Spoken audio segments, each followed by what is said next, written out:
Assalamualaikum warahmatullahi wabarakatuh. Alhamdulillah wa syukurillah la khawla wa la quwata illa billah. Saudara-saudaraku, menyambung podcast sebelumnya yang berkenaan dengan makanan cepat saji, ada yang menyebutnya dengan fast food, ada yang menyebut dengan junk food ya. Di podcast sebelumnya kita sudah sampaikan ya, ada 6 dampak kesehatan yang bisa terjadi, yang meningkatkan resiko terjadi pada remaja berkenaan dengan fast food ya, yang berlebihan ya.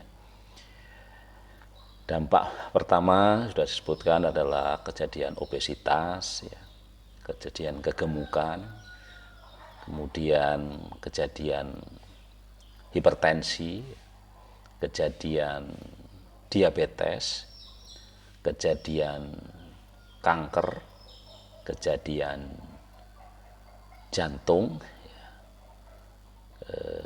dan apalagi ya yang belum ya. Jadi saya kira itu ya, meningkatkan risiko-risiko tadi ya. Ada jantung, ada diabetes, ada yang terakhir adalah kejadian stroke ya. Nah, pada podcast yang kedua ini kita mencoba untuk melihat apa sebenarnya sebab-sebab musababnya ya, sehingga remaja kita ini kemudian mencoba ya fast food, menyukai fast food ya, dan pada akhirnya menjadi satu gaya hidup ya, bahkan kemudian menjadi satu perilaku, kebiasaan, habit, dan pada akhirnya kadang-kadang bahkan sampai sudah menjadi satu bagian dari kebudayaannya itu ya. Tim promosi kesehatan dari Rumah Sakit Umum Pusat Dr. Suraji Tirtonegoro dari Klaten di Jawa Tengah mencoba mengidentifikasi apa saja faktor yang mempengaruhi perilaku remaja ini dalam mengkonsumsi makanan cepat saji. Yang pertama ya, berdasarkan temuan dari tim tadi, bahwa hal yang paling mendasar adalah tentang pengetahuan ya. Jadi banyak remaja yang akhirnya mengkonsumsi fast food secara berlebihan ini karena faktor pengetahuan ya. Pengetahuan memang menjadi satu hal yang paling selalu menjadi faktor pertama yang harus dilihat ya, berkenaan dengan perilaku ya, termasuk perilaku mengkonsumsi makanan. Pengetahuan remaja berhubungan dengan adanya fasilitas informasi seperti perpustakaan di sekolah ya, laboratorium komputer dan ruang multimedia yang mencakup informasi terkini ya. Nah, pengetahuan gizi yang kurang serta mengkonsumsi makanan yang tidak bergizi dapat menimbulkan masalah rendahnya zat gizi dalam tubuh. Jadi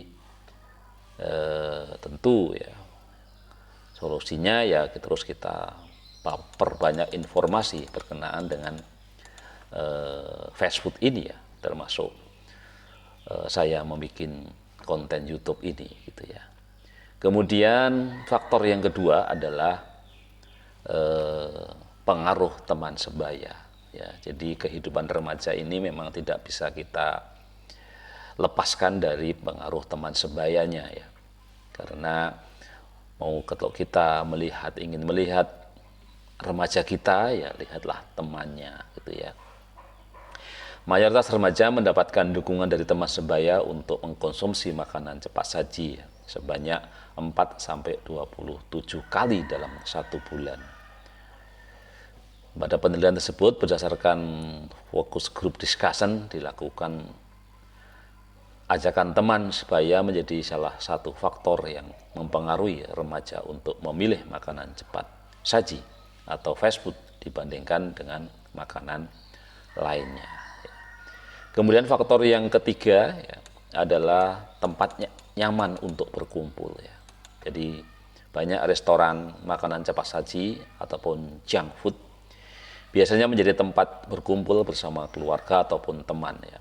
Tempat makan yang santai dan nyaman serta tata ruang yang menarik ya, ditambah dengan adanya wifi gratis ya, menjadi daya tarik tersendiri bagi konsumen terutama remaja untuk makan di restoran cepat saji. Kemudian faktor yang keempat yang menjadikan remaja kita ini mencoba dan akhirnya menjadikan makanan cepat saji sebagai gaya hidup ya, karena faktor cepat dan praktis ya. Jadi sebagaimana sudah kita jelaskan tentang budaya instan ya, jadi kecepatan dan kepraktisan ini seringkali memang menjadi daya tarik tersendiri bagi anak-anak remaja kita ya.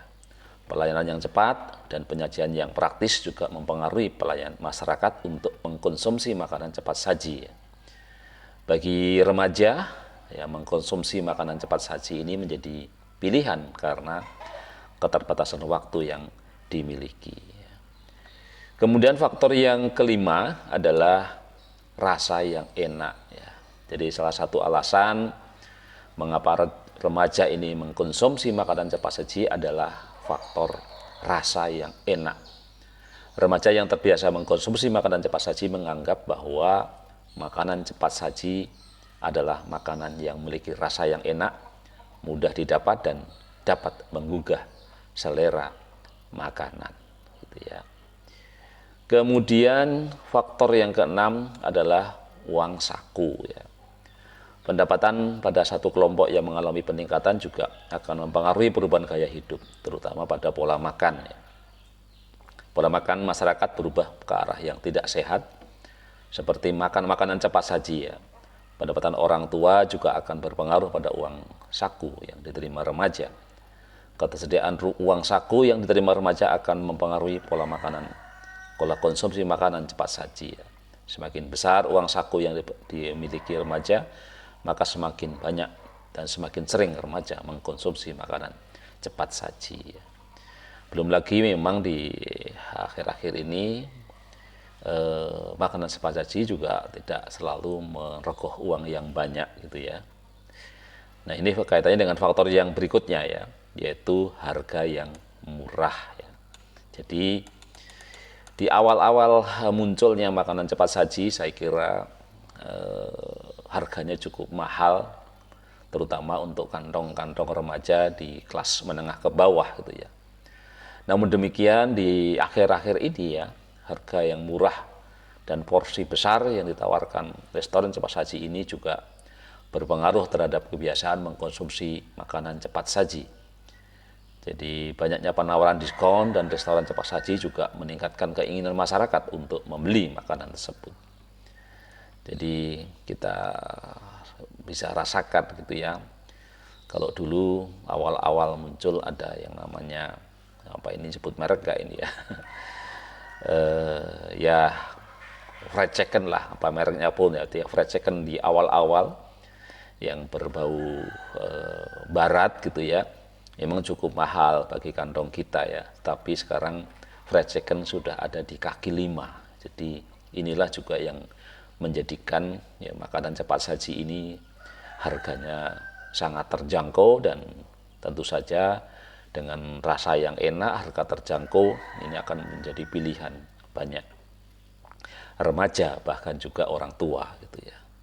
Kemudian yang ke-8 itu yang terakhir, faktor yang bisa mengakibatkan banyaknya remaja mengkonsumsi makanan cepat saji ini adalah brand ya, makanan cepat saji.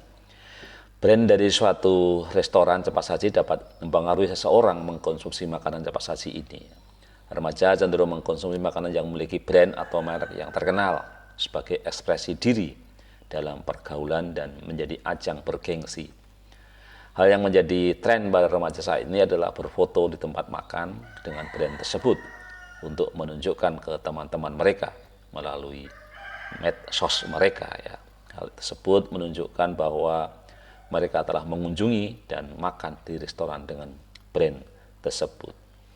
Jadi makanan cepat saji ini di akhir-akhir ini memang, apalagi di tempat zaman dulu ya, itu memang di tempat makan yang punya brand yang cukup terkenal, bahkan bahasanya adalah mendunia ya.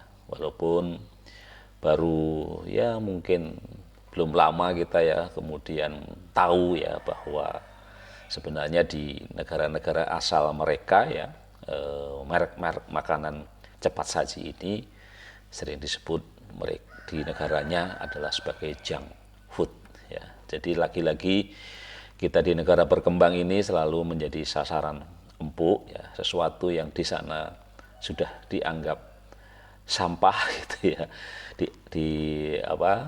diimpor oleh negara mereka ke negara-negara berkembang, dan di kita itu menjadi sebuah yang elitis gitu ya. Demikian faktor-faktor yang mengakibatkan makanan cepat saji tadi merebak, terus meluas dan mempengaruhi perilaku remaja kita, sehingga memang terus kita suarakan ya. Saya selalu mengatakan bukan tidak boleh ya, boleh gitu ya.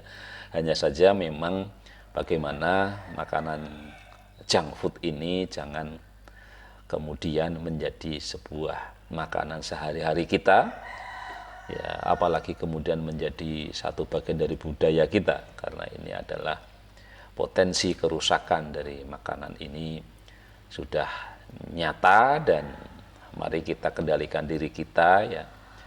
Ya cukuplah makanan cepat saji ini sebagai solusi kedaruratan gitu ya, tetapi jangan menjadi kebiasaan. Jadi jadikan makanan ini tetap dalam kondisi darurat, bukan menjadi kebiasaan, apalagi kemudian menjadi budaya kita.